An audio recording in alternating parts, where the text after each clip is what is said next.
En quoi TikTok est pertinent pour un acteur du e-commerce, s'il n'y a que 20% de performance notamment?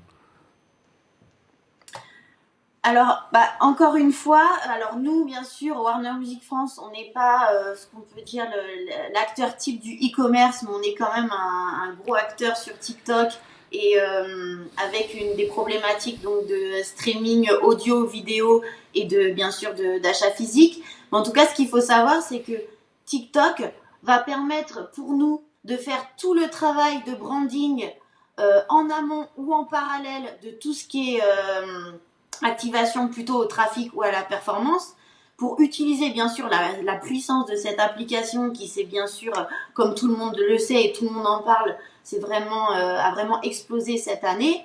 Et la puissance de leur algorithme, la puissance des contenus, la puissance de leur audience et des engagements des utilisateurs et des créateurs. Et c'est tout ça qui va nous permettre déjà d'avoir, on va dire, un espèce de matelas d'audience avec des campagnes de branding en amont de la performance. Donc ça, pour nous, c'est très important parce que, comme on l'a dit tout à l'heure, tous ces utilisateurs, ces UGC qui vont utiliser nos tracks, ça va sûrement devenir des prospects et peut-être plus. Donc, c'est pertinent pour la partie branding. C'est pertinent aussi pour la mise en situation des produits.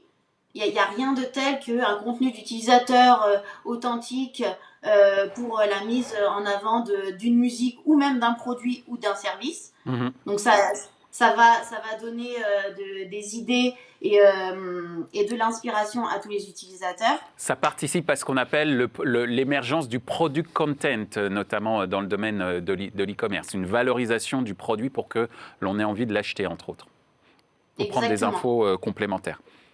Exactement. Et pour rebondir aussi sur ce qu'on disait tout à l'heure, c'est quand même séduire une audience jeune qui est aujourd'hui très prescripteur, que ce soit les enfants au sein de la famille ou même les jeunes de 18 à 24 ans. C'est vrai qu'aujourd'hui, les regards vont plutôt se tourner sur eux et ça va être un peu les trendsetters et les prescripteurs des achats des populations qui vont avoir plus de pouvoir d'achat. Donc, ça va vraiment permettre de faire de la viralité. Donc, clairement, pour nous, TikTok est vraiment indispensable à la stratégie même de trafic et de e-commerce pour tout le travail de partenariat, branding, émergence, contenu et viralité au sein de la plateforme. Et ainsi participe à la performance, donc. Exactement. Merci, Suzy. Frédéric. Si je peux rajouter, oui, on a quand même eu beaucoup d'exemples cette année de tracks qui ont émergé du coup sur la plateforme TikTok et qui a eu des échos énormissimes sur les plateformes de streaming ou même dans les entrées radio. On peut citer l'exemple de Kinvey. Je ne sais pas si vous connaissez cet artiste, qui est un artiste de pop française, qui est quand même sur la scène française depuis plusieurs années. Je connais. Voilà, il est arrivé avec un track au mois de mai. On l'avait onboardé sur la plateforme depuis le mois de décembre. Donc, ça fait 1 an. Comme je le disais à Thomas, en 2 semaines, il a quasiment engrangé 200 000 personnes sur son compte TikTok, alors qu'il avait pu mettre 5 ans pour faire la même audience sur une plateforme concurrente. Donc, on voit quand même la puissance de la plateforme pour nos artistes. Et ensuite, ça a fait vraiment l'effet de boule de neige et un effet viral avec cette audience, la création d'un challenge sur un track. Et aujourd'hui, voilà, c'est non négligeable parce que il a plus de 30 millions de vues sur la plateforme vidéo de son clip. Il sera bien sûr demain soir au Energy Music Award. Il a fait des millions d'audience sur les radios et presque 20 millions de streams sur les plateformes. Donc on voit vraiment que TikTok a été un tremplin pour ce track et aussi pour cet artiste. Merci Suzy. Alors Frédéric, au-delà de l'univers musical qui, entre guillemets, est un peu au paradis au niveau de TikTok, en quoi TikTok est pertinent pour un acteur e-commerce, puisque à travers Socialize, tu as tout type justement d'annonceurs, et notamment certainement des annonceurs dans l'univers e-commerce? Déjà, sur les budgets, je ne sais pas pour rien si on fait une espèce d'entonnoir comme ça, on le fait pour la cible, mais on voit bien quand même, généralement, on a des budgets de branding, de notoriété, de recherche de reach, etc., qui évidemment sont un peu plus conséquents que quand on achète au clic ou à la transfo ou au lead. Donc évidemment que les volumes restent encore dans cette organisation-là avec une part plus importante sur la première partie du funnel et puis ensuite, en fonction des cibles et du travail qu'on aura fait, justement, comme le disait Suzy, on va aller capter là, personne par personne, la transformation. Donc ça, c'est le premier point. Mais en quoi c'est... D'abord, c'est construit comme ça. C'est-à-dire qu'aujourd'hui, je le disais tout à l'heure, ils sont venus avec les outils, les mesures.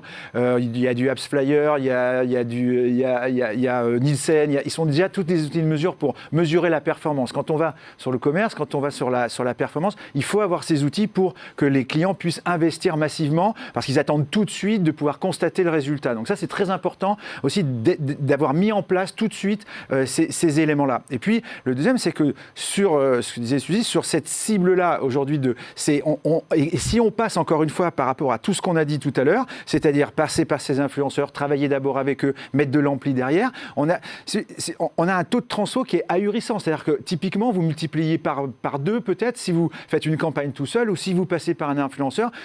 Quand je parle multiplié par 2 ou par 3 ou par 4, ou par 5 peut-être, enfin je ne sais pas, peut-être Thomas nous dira un petit peu plus tout à l'heure, mais les taux de clics, les taux de transformation qu'on peut avoir en passant par ces biais-là sont inconnus jusqu'alors. On n'a jamais connu ça. On parlait de musique, il y a quelques années, il fallait passer par la radio, c'est Énergie qui est devenu Energy Music Awards. Aujourd'hui, je suis certain que c'est peut-être le canal prioritaire dans les mois qui viennent pour les maisons de disques, pour pouvoir mettre en avant et acheter et faire consommer derrière ces produits-là. Donc ça s'est construit, c'est arrivé sur le marché, déjà construit pour ça, c'est-à-dire pour que ce potentiel énorme de capacité d'audience et de reach se transforme tout de suite sur du business derrière. Donc, et tout a été mis en place pour ça, encore une fois, sur cette cible-là, qui est ce qu'elle est, puis on verra ensuite sur les autres. Merci beaucoup Frédéric pour ces précisions et j'allais dire sky is the limit en termes de performance, si je comprends ce que tu viens de dire. Complètement. Tant qu'ils resteront, il y a 2 choses il y a 3 choses à mon sens, si je peux me permettre. Il faut qu'ils gardent cet ADN-là et la preuve de cet ADN-là. Il faut qu'ils se structurent aussi, parce qu'on le voit dans les équipes, moi je vois avec les équipes commerciales et je pense qu'on est tous là-dessus, il y a une demande incroyable, donc ils sont au taquet toute la journée, c'est vrai que c'est quand même dur, et puis que l'algorithme reste ce qu'il est aussi, c'est-à-dire qu'il puisse vraiment mettre en avant la personne qui va filmer quelque chose qui est inconnu, qui a 0 communauté, personne qui le suit, et tout d'un coup qui va faire, pardon Thomas, mais entre 5 et 8 millions, ce qui pour cette personne inconnue sera déjà merveilleux. Merci Frédéric, je me sens soutenu. Thomas, justement. Donc désolé, nous on vise les 5 millions, toi tu vises les 200. Mais quand même, quand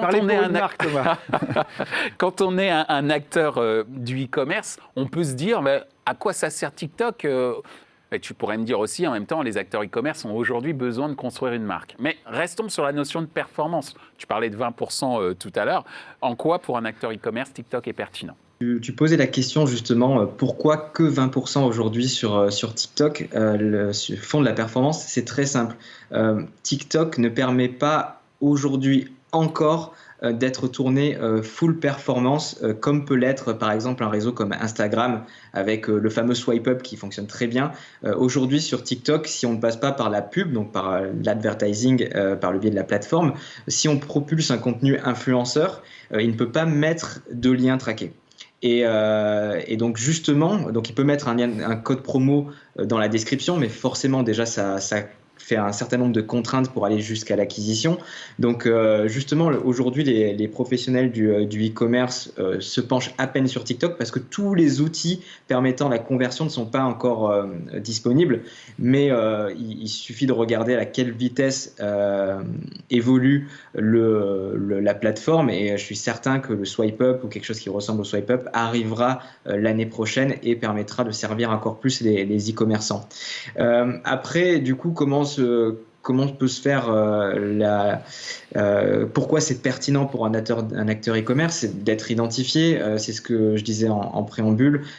TikTok, ça reste quand même assez libre en termes de publicité, c'est-à-dire que c'est pas saturé. Donc forcément, quelqu'un qui vient et qui du coup joue le jeu des codes de la plateforme, investit, et ben va être visible. Honnêtement, personne n'aurait parié que La Redoute allait faire 200 millions de vues sur TikTok, sur son hashtag challenge. Donc ça, c'est vraiment quelque chose à prendre en compte. Si votre concurrent n'y est pas, allez-y parce que vous allez être visible. N'attendez pas que tout le monde y aille pour dire « Ah ben tiens, ça a marché pour La Redoute, donc je vais le faire ». Je pense que les e-commerçants ont intérêt d'y aller en étant conscients que ben voilà, aujourd'hui tout n'est pas fait en dehors de l'ad pour faire de la transformation.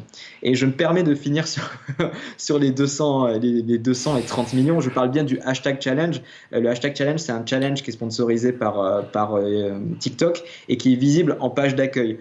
Nous, en effet, quand un influenceur fait 1 million de vues, on est très content.